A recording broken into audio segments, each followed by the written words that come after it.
death toll from COVID-19 passed 3 million on Saturday, with the pandemic already having killed more people than most other viral epidemics of the 20th and 21st centuries. But there have been notable exceptions. The First World War I Spanish flu wiped out 50 million people, according to some estimates. And over the decades AIDS has killed 33 million. Here are some comparisons. Flu epidemics in 2009, the H1N1 virus, or swine flu, caused a global pandemic and left an official death toll of 18,500. This was later revised upwards by the Lancet Medical Journal to between 151,700 and 575,400 dead. That brings it close to seasonal flu, which accounts for between 290,000 and 650,000 deaths worldwide every year, according to the World Health Organization. In the 20th century, two major non-seasonal flu pandemics, Asian flu in 1957 to 1958, and Hong Kong flu in 1968 to 1970, each killed around 1 million people, according to counts carried out afterwards.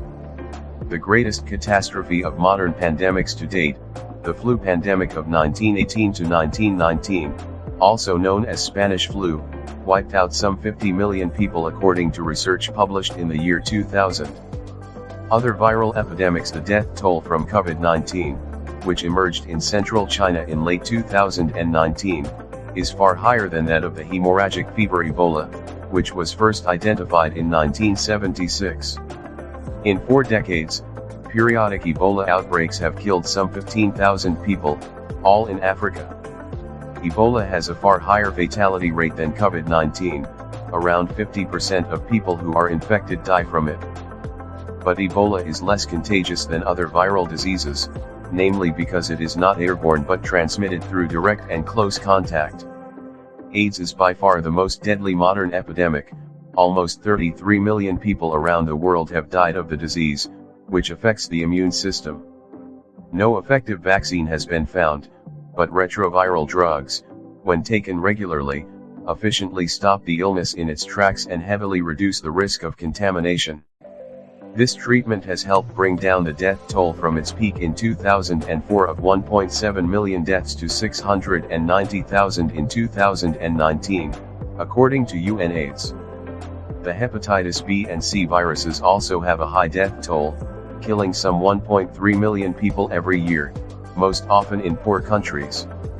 In 2002 to 2003, COVID's predecessor SARS, severe acute respiratory syndrome, that emerged from China was the first coronavirus to spark global fears, but killed just 774 people in the final toll. 3 million equals. As a matter of comparison, the figure of 3 million people represents a little bit more than the population of Jamaica or Armenia. It is also 3 times the toll of the Iran-Iraq War, which raged from 1980 to 1988, or 2,000 times more than the 1,500 who died in the sinking of the Titanic. Over the past month, more than 10,000 people have died every day from the coronavirus. It is as many as the 10,000 children who die every day from hunger around the world, according to the UN.